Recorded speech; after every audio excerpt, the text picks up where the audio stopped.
tenemos una entrevista de radio que nos van a entrevistar para ver lo de nuestras investigaciones. Estamos aquí en los estudios de Canal 44. ¿Por qué estoy susurrando? No lo sé. La Radio Universidad de Guadalajara. Estamos en la sala de espera. Estamos esperando a que entremos al programa. Va a entrar Paola, voy a entrar yo y va a entrar Luis. ¿Cómo están? Muy buenas tardes. Me da muchísimo gusto saludarles de nueva cuenta. Dolores San Juan en estos micrófonos.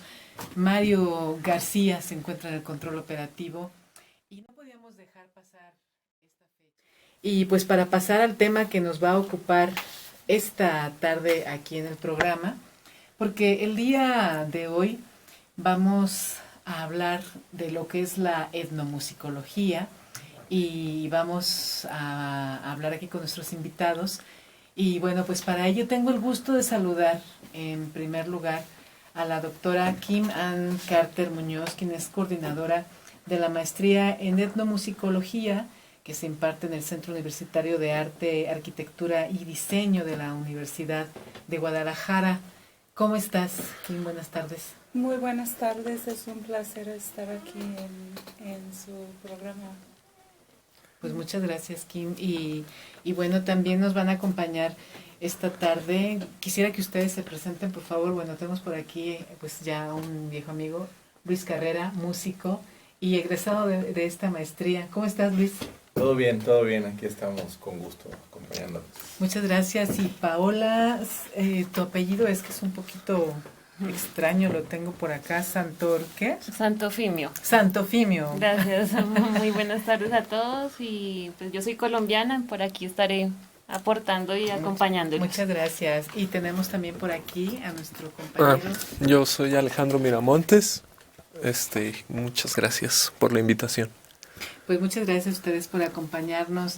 Pero quisiera comenzar aquí con la pregunta a la doctora Kim Carter acerca de qué es la etnomusicología.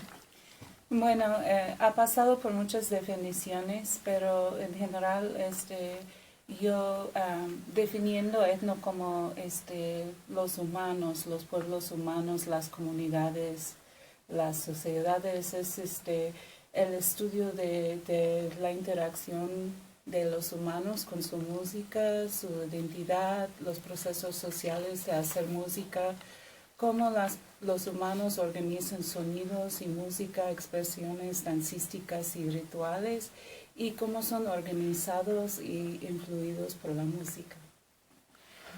¿Para qué nos sirve estudiar etnomusicología? ¿En qué nos ayuda como sociedad? ¿Qué nos puede aportar? Bueno, depende de los estudios particulares, pero hablando en rasgos generales, creo que justifica la importancia de la música y nos da mucha información sobre la humanidad, las personas, lo que compartimos como humanos, seres vivos, seres que sienten emociones y creadores, y también las particularidades de cada cultura, que es muy importante porque conociendo la diversidad y respetando hasta las maneras de pensar, ver las cosas, crear sonidos y música, pues contribuye a la comprensión entre las culturas y los grupos sociales, las clases sociales, puede contribuir a eso.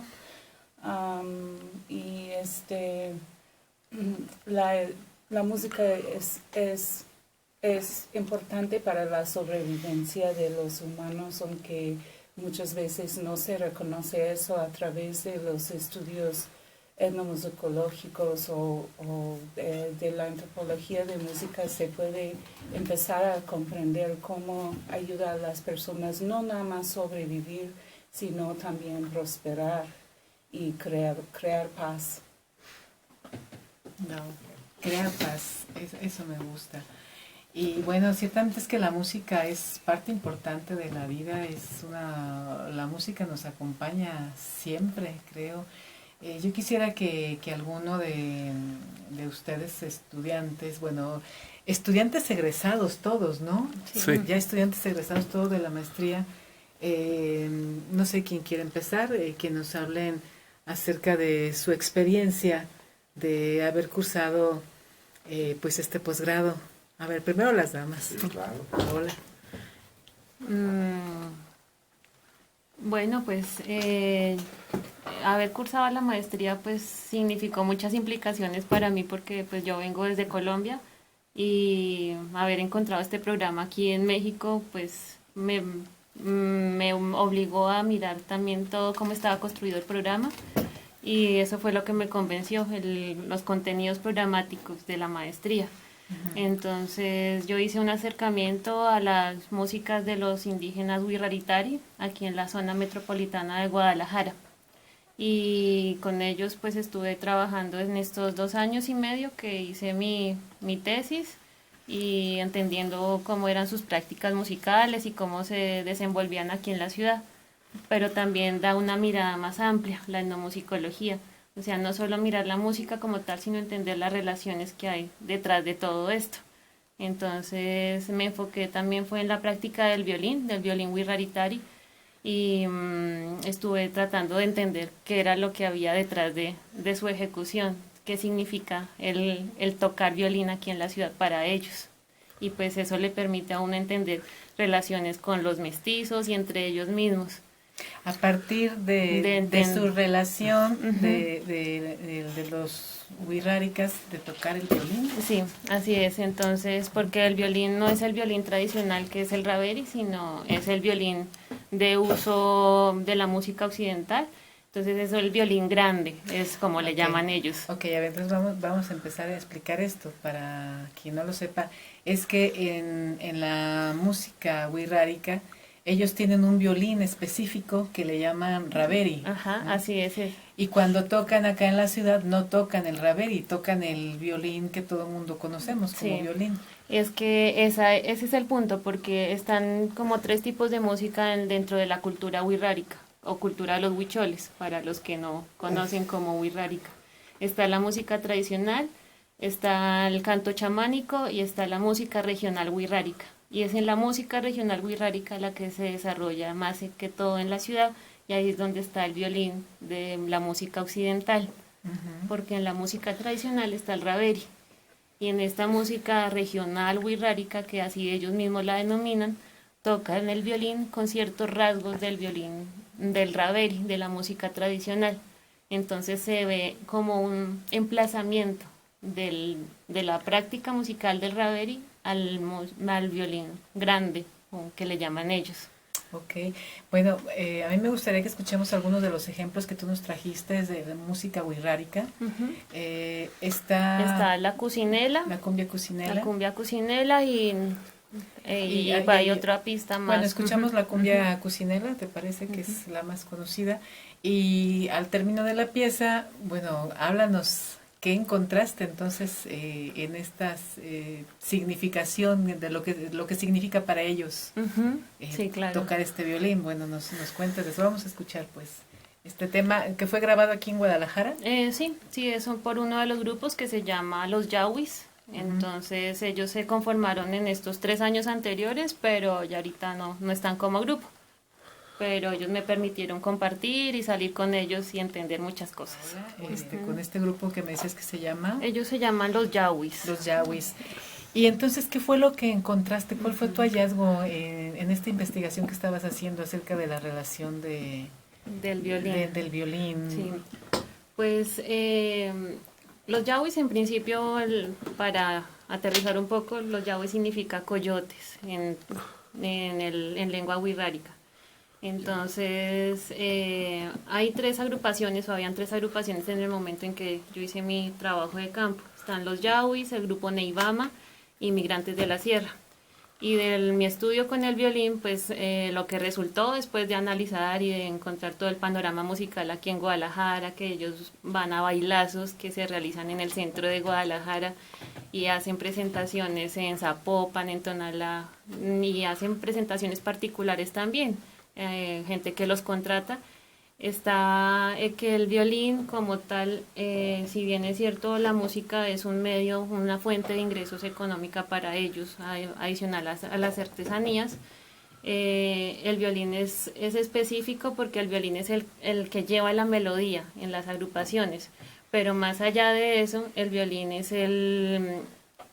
un instrumento de trabajo, y el violín en sus partes, cuando uno habla con los amigos huirra, ellos le dicen a uno unas partes en lengua wixárika del violín, y esas partes son referenciadas como un animal, y ese animal es el burro. Entonces el violín es un burro, y el burro es un animal de trabajo, tanto para ellos como para la cultura mestiza. Entonces ahí ya se va entendiendo que la práctica musical va más allá de una cuestión económica, sino que también está plasmado en la ejecución del instrumento, esa figuración del burro. Y otra de las cosas que también yo encontré es que hay eso que les comentaba al principio, ese emplazamiento del raberi, o sea, de la manera de ejecutar el raberi, se emplazan unas en el violín grande, en este violín de la música regional wixárika. Entonces la manera de agarrar el violín, de posicionar los dedos, de mover el arco, son muchas que vienen de la música tradicional y que se emplazan aquí en la ciudad, y que entonces uno ve como hay unos cambios, claro está, por el tipo de música, pero también se mantienen cosas de la música tradicional que vienen aprendidas desde tiempo antiguo. Y la otra, que el violín también es en la manera de referenciar cómo se toca el violín, esa manera es una relación con la mujer. Entonces el violín se convierte en la mujer también para ellos, porque el violín hay que acariciarlo, pero esas son las maneras que ellos dicen para, no, es que hay que tocarlo, hay que acariciarlo, ¿sí? Y eso muestra una relación muy íntima con el instrumento. Entonces por eso el violín va a todo lado con ellos. Y hay que cuidarlo y hay que decorarlo, y decorarlo al estilo wixárika. Claro. Pues son los tipos de temáticas, de investigaciones que surgen a partir de estudiar precisamente esta maestría en etnomusicología.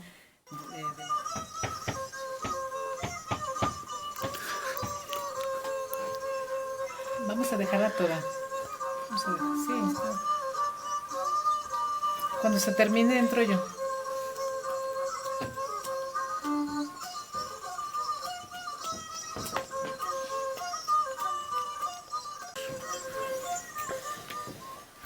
Esto que estamos escuchando en este momento, se llama La Trenza, y este es un audio que recogió Alejandro Miramontes Pinedo, antropólogo y hoy maestro en etnomusicología, y que nos acompaña esta tarde. Y Alejandro, a ver, platícanos de qué se trata este tema, que traes dos muestras más. ¿Qué es lo que escuchamos? Bueno, estos son sones de danza, son sones para las danzas religiosas de matachines, son de Colotlán, Jalisco. Ellos, en este tema en específico hacen una danza muy especial porque colocan un palo con varios listones de colores y van danzando alrededor del palo, y pues como su nombre lo dice, en el son van generando una trenza, y pues es una de las danzas más complejas que tiene. La persona que se escucha al principio de la grabación se llama Ramón Mesa. Él es el último músico de violín de Colotlán. Por desgracia murió, y muchos de los sones que él tenía se perdieron. Este es uno de los 13 sones que quedaron grabados, registrados por la propia comunidad de danzantes, que pues estaban en principio perdidos, eran un mito entre los propios danzantes, porque nadie sabía quién los tenía.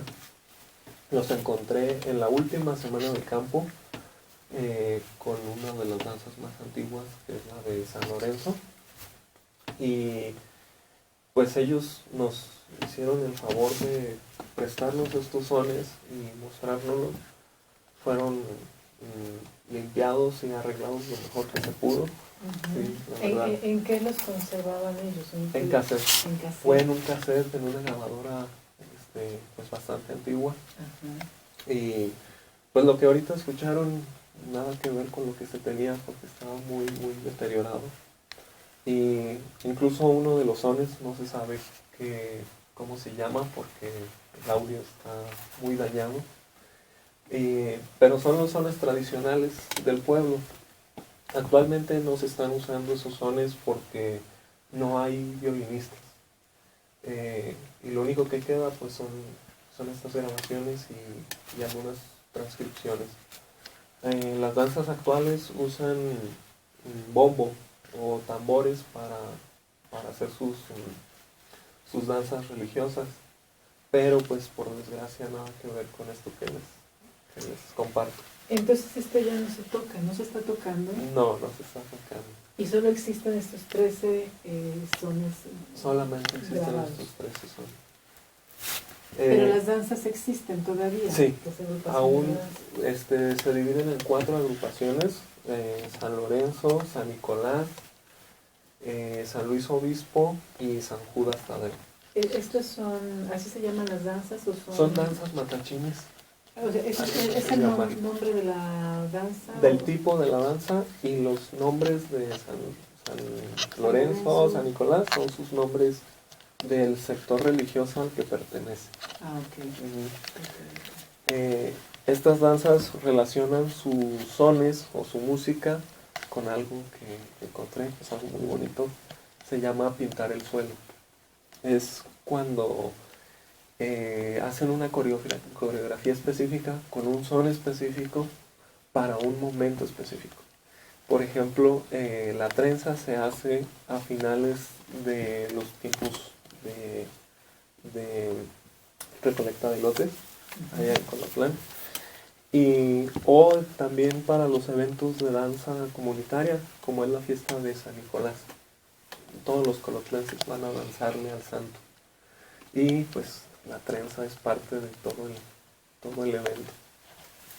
A ver, entonces otra vez, pintar el suelo es, ¿qué? Perdona. Es pintar el suelo, es danzar y tocar un son específico para un evento religioso. Pero pintar el suelo ¿qué es pintar? O sea, ¿Qué tiene que ver? las marcas que hacen con los pies. Son las marcas que hacen con los pies, son ciertos pasos, son una colección de ciertos pasos que se comparten entre ellos para, digamos, que comunicarse y avisarse cuál es el son que sigue o cuál es la danza que continúa, y hacen una interpretación que ellos le llaman pintar el suelo para mostrarlo a los otros y pues ahora sí que empezar a danzar todos en conjunto esa pintura. Ok, ¿tú tenías inquietudes de estudiar esto antes de ingresar a la maestría de la musicología? Una vez que entraste, ¿tuviste que buscar un tema? Sí, lo que pasa es que yo estudié el sistema de organización religioso en mi licenciatura. En antropología. En antropología. Y estudiaste en el CUNORTE, ahí en Colotlán, precisamente. Sí, precisamente. Y ahí, por azares del destino, conocí al doctor Chamorro, que él es el iniciador de esta maestría. Y él me invitó a estudiar etnomusicología. Cuando estudié el sistema de organización religioso, me di cuenta que los danzantes eran una parte importante de la comunidad católica de Colotlán. Y esa parte fundamental de esa comunidad no la estudié en ese momento. Y fue cuando ya entró a la maestría, cuando complemento este estudio con los danzantes. Wow, pues qué bonito, o sea, de verdad que temáticas tan interesantes. ¿Cuántas cosas más se están trabajando, ya se han trabajado? Ahora mismo nos va a platicar también. Vamos a escuchar por lo menos un minutito más de estos audios, el siguiente que se llama El Confeso, para escuchar pues estas grabaciones que son históricas y son casi son muestras prácticamente arqueológicas. Vamos a escuchar esto. Eso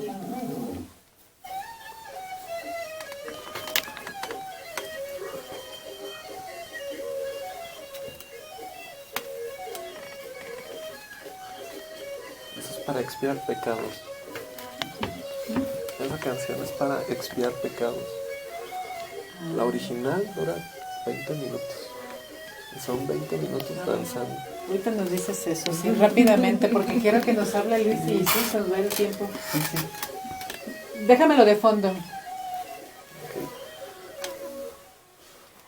Alejandro, me decías algo muy interesante de este tema que se llama el confeso. Sí, esa pieza es para expiar pecados. Su track original dura 20 minutos, a veces hasta más, y son 20 o 40 minutos danzando.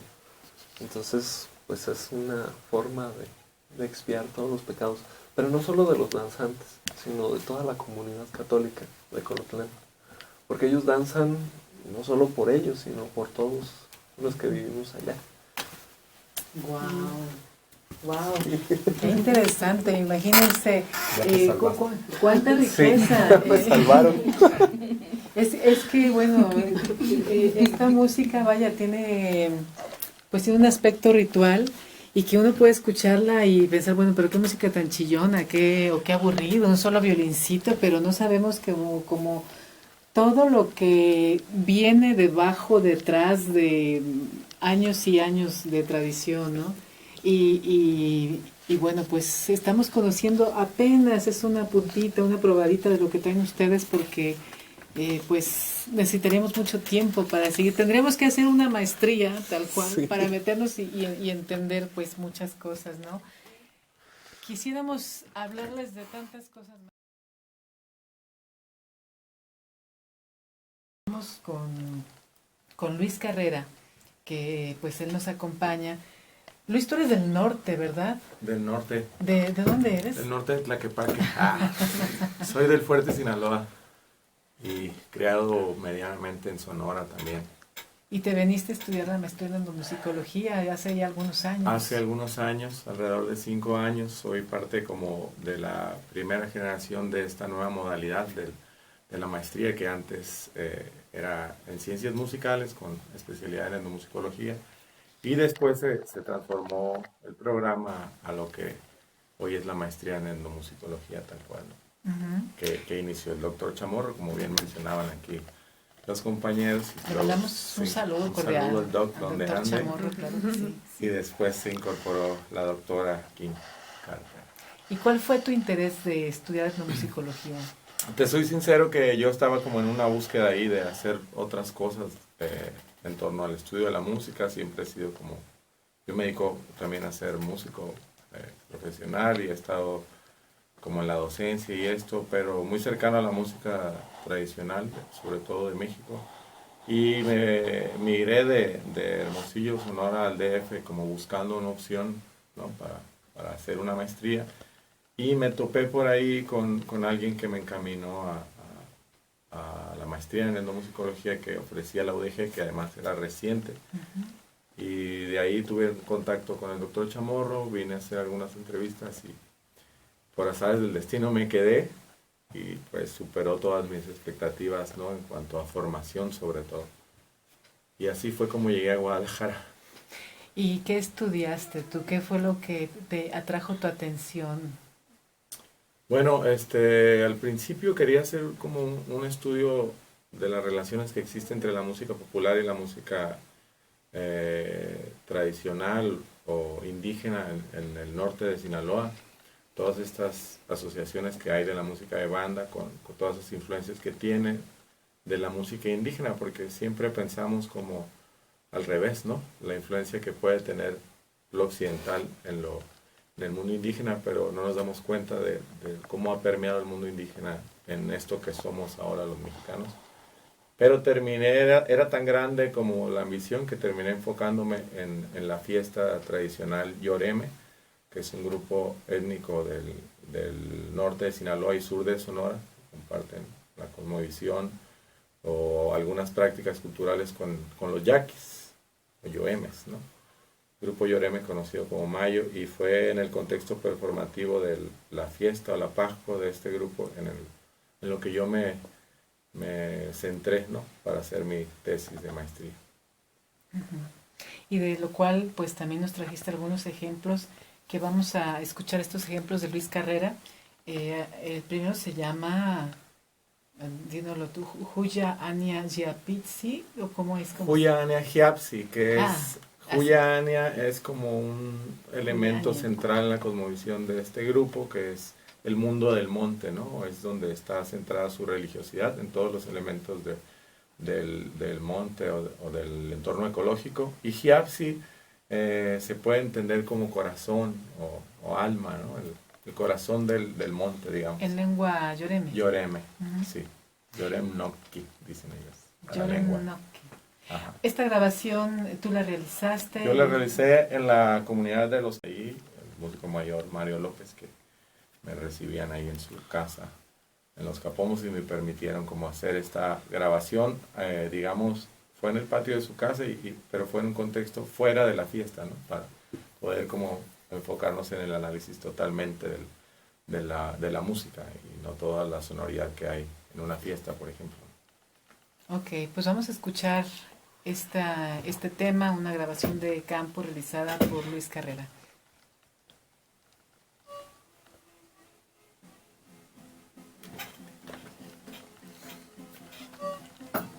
¡Qué bonita! Sí, está bien bonito la música. Qué padre. Está bien padre. Arpa, saben muchísimo, de hecho ahí en la comunidad le decían Mario Beethoven. La raza es bien carrillera en el norte. Tanto, 3 minutitos. Ah, sí, porque le hicimos ahí bajo control, pero los sones duran hasta que terminan todos los pascolas. O sea, esto bailar. puede seguir y seguir No, y seguir. estas fiestas duran toda la noche. Entonces este es un son de pascola, ¿sí? Es un son de pascuala, si quieres. Es que hay varios tipos de sones ahí en esa música. Paradas le llaman, ¿no? Entonces en la fiesta hay 3 paradas distintas. Una de arpa y violín, que es esta, sones de pascola. Sones de venado, que es el otro que traje, que es a puras voces. Es algo así como el canto cardenche, pero con percu. Ese está... Oye, ahorita que se acabe esta, ponme la siguiente que se llama Iligoy para por lo menos escucharla de fondo, porque creo que ya no nos da tiempo de oirla, por Esa favor. como unos 30 segundos Ponla ligadita. se entiende ya las diferencias. Y hay otro que es de flauta y tambor, que ese no traje. Pero si me invitas luego. Sí. Que no tengo... Escucha eso, Dolores, qué maravilla.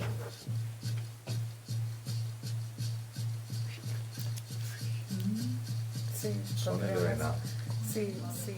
¿Tú lo grabaste? No, esto no, esto es en estudio. Pero tengo grabaciones de Ah, sí, porque esto se oye súper bonito. Es que esto está en un estudio, por eso lo traje para como Ajá. hacer el contraste. Vamos a bajarlo porque ya nos va a dar.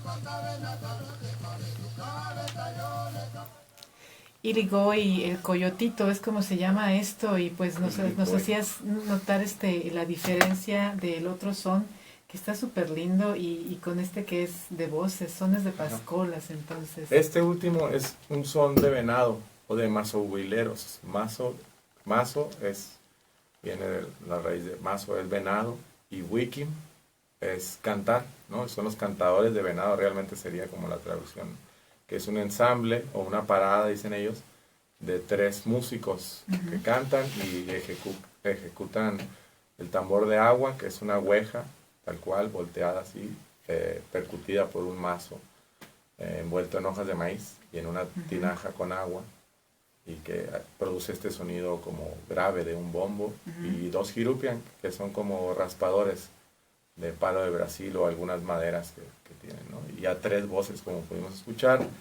Y el otro es la parada de sones de pascola, que es un arpa, que ejecuta el alpalerum, dicen ellos, y 2 violines, el violín mayor, o la velero yowem, el labelem le dicen al violín, porque pues claramente tiene estas referencias al rabel, ¿no? Así como Raweri, que decía ahorita, y otros tantos instrumentos de cuerda frotada que hay en el país, que hacen referencia a los que llegaron con los misioneros jesuitas principalmente, ¿no? A esta región. de forma muy breve, entonces, ¿qué es lo que tú buscabas con esta investigación? ¿Qué fue lo que encontraste? Encontré más de lo que buscaba y sobre todo quedé con más preguntas, pero lo que trataba de hacer es un registro sobre las diferencias que hay entre las manifestaciones musicales de este grupo. Brevemente te menciono porque tendríamos que hablar 6 horas de eso. Sí, no, brevemente, porque ya nos Pero quedan te un poco de digo, minutos. por ejemplo, es muy evidente la influencia, digamos, de los instrumentos de cuerda europeos, en este caso, que eran instrumentos como de la época renacentista, medievales, como el arpa esta, que es diatónica, y los rabeles, pero que fueron resignificados a la cosmovisión yoreme y que hacen alusiones al mundo del monte, ¿no? Fue una manera de sincretismo, de permanencia cultural, de adoptar como las formas del catolicismo o del cristianismo, pero disfrazadas de su religiosidad, ¿no? A la naturaleza. Y el otro ejemplo, pues es una evidencia de la continuidad de lo que pudo haber sido las sonoridades prehispánicas, ¿no? Donde no hay ninguna influencia europea como tal. Se discute ahí esta onda de la polifonía, pero hay algunas hipótesis de que la polifonía ya existía en América antes de la llegada, ¿no?, de los europeos. Y bueno, ahí tenemos como una evidencia muy, muy clara de las diferencias que existen entre la música de los yoremes. Ok, pues son 3 muestras nada más, 3 pequeñas muestras de investigaciones, resultado de investigaciones de 3 egresados de la maestría en etnomusicología, pues ahora ellos 3 maestros ya aspirantes, y queríamos nosotros aquí hacer pues una pequeña muestra de los resultados del tipo de cosas que surgen de estudiar un posgrado como este, y pues del cual pues debes de sentirte bastante orgullosa, ¿no, Kim? Yo estoy orgullosa de todos los egresados y también de las investigaciones que están en marcha entre los estudiantes de la actualidad.